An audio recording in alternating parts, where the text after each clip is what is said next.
Tuli. Kinukunan ko uli. Wala kaming magawa. Abirmi 3:45 nagising. Sis Mariosa.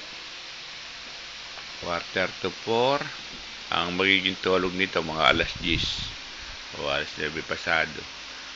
Ang mahirap lang dito yung pagpapainom ng gamot. Pero may tatlong inom. Alas 8:30 kami magpapainuman. Paiyakan. Eh okay lang. Hindi naman yan nasusuka yung yung malapot na malapot. Pag yung malapot ng pula, iyak na ng iyak. Halika rito. Huwag ka rin sa sulok. Oo. Balintuan Ay, eat. Ito mamit daddy mo. Ayun, ito.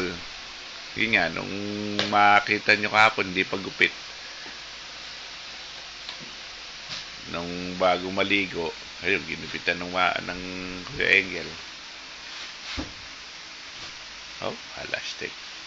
Nakasuot pa rin siya ng uniforme paggabi eh. Nyaong.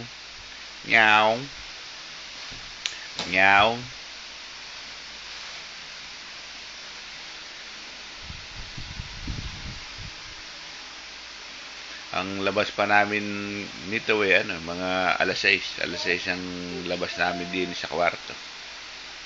Alas 5 pa lang yata. Hop. Bye-bye, mami, daddy, mami, bye-bye. One.